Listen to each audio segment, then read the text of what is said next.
Hi friends, வாங்க இன்றைக்கி முருங்கைக்கீரையில் தோசை சுட்டு எப்படி சாப்பிட்றதுன்னு பார்க்கலாம். ஃபஸ்ட்டு முருங்கைக்கீரை, அதில் ஒரு ஆனியன், கொஞ்சோண்டு பூண்டு போட்டு நல்லா வதக்கி எடுத்துக்கலாம். பாருங்கள், நாங்கள் அடுப்பில் தான் செய்வோம் எப்போவுமே. எப்படி நல்லா பொன்னிறமாக வறுத்து எடுத்துக்கலாம். நல்லா வறுத்தாச்சு. பாருங்கள், இதே போல் நீங்களும் வறுத்து எடுத்துக்கோங்க.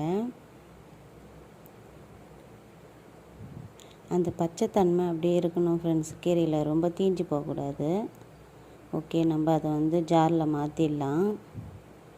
எல்லா கீரையும் மொத்தமாக எடுத்து ஜாரில் போட்டு அதில் 2 பச்சை மிளகா, கொஞ்சமாக சால்ட்டு அது வரை சேர்த்து நல்லா மிக்ஸ் பண்ணிக்கிறேன். நல்லா அரைச்சி எடுத்துக்கலாம். இப்போ கொஞ்சம் கொரப்பாக அரைச்சாச்சு. தேவையான அளவுக்கு தண்ணி ஊற்றி திரும்பவும் நல்லா மையாக அரைச்சி எடுத்துக்கலாம். பாருங்கள் ஃப்ரெண்ட்ஸ், இதே போல் நல்லா மையாக அரைச்சி எடுத்துக்குங்க. நல்லா திரியாலாம் இருக்கக்கூடாது ஃப்ரெண்ட்ஸ், நல்லா மையாக அரைக்கணும். பாருங்கள், அது போல் நல்லா மையாக அரைச்சிக்கோங்க. நம்ம தோசை சுடுறதுக்கு வீட்டில் ஆல்ரெடி மாவு ரெடி பண்ணி வச்சுருப்போம்ல, அதே மாவு எடுத்துக்கலாம். அதில் ஏற்கனவே நல்லா தண்ணியாக தான் நம்ம தோசைக்கு எந்த பதம் தேவையோ அது போல் தண்ணியாக அரைச்சி வச்சுருப்போம்.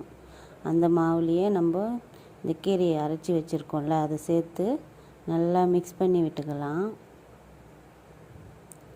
நல்லா மிக்ஸ் பண்ணோம்னா அந்த மாவே பச்சை கலரில் மாறிடும் ஃப்ரெண்ட்ஸ். பாருங்கள், இது போல் நல்லா மிக்ஸ் பண்ணி நல்லா க்ரீன் கலராக அந்த மாவு மாறுற அளவுக்கு நல்லா மிக்ஸ் பண்ணலாம். நல்லா மிக்ஸ் பண்ணி விடுங்க.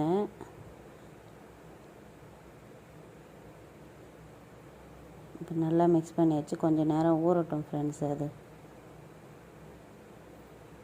அப்புறம் நம்ம தோசைக்கல்லை வச்சு நல்லா சூடானதும் தோசைக்கு தேவையான அளவுக்கு மாவு ஊற்றி நல்லா ரவுண்ட் ஷேப்பில் விட்டுக்கலாம்.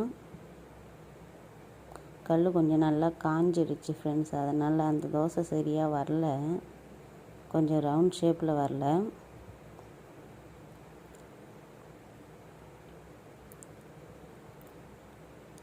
நல்லா வெந்துடுச்சு ஒரு பக்கம். இப்போது நம்ம நல்லா இந்த எல்லா பக்கமும் எடுத்து திருப்பி போட்டுக்கலாம் ஃப்ரெண்ட்ஸ்.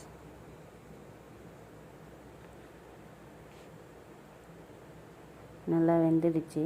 இப்போ எடுத்துடலாம்.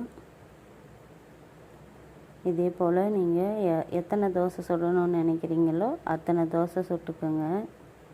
இதில் வீட்டில் இருக்கிற எல்லாருமே சாப்பிட்லாம் ஃப்ரெண்ட்ஸ். ரொம்ப சூப்பராக இருக்கும் இந்த தோசை. முருங்கைக்கீரை பிடிக்காதுன்னு சொல்கிறவங்க கூட இது போல் நம்ம தோசையிலேயே அந்த முருங்கைக்கீரையை மிக்ஸ் பண்ணி கொடுத்துட்டோம்னா தெரியாது, சாப்பிட்ருவாங்க. அதுக்கப்புறம் அதோட டேஸ்ட்டு பிடிச்சி திரும்ப திரும்ப செஞ்சு கொடுக்க சொல்லுவாங்க. பாருங்கள், இந்த தோசை சூப்பராக வந்துடுது. நல்லா வெந்துடுச்சு ஒரு பக்கம். இப்போ திருப்பி போட்டுக்கலாம்.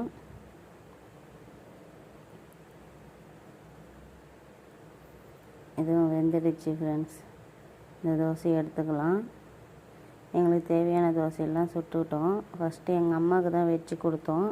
நாங்கள் இதுக்குன்னு வேறு எதுவும் சட்னி செய்யலை ஃப்ரெண்ட்ஸ். வீட்டில் காரக்குழம்பு இருந்தது, அதே தான் யூஸ் பண்ணிக்கணும். அம்மா சாப்பிட்டு சூப்பராக இருக்குதுன்னு சொன்னாங்க.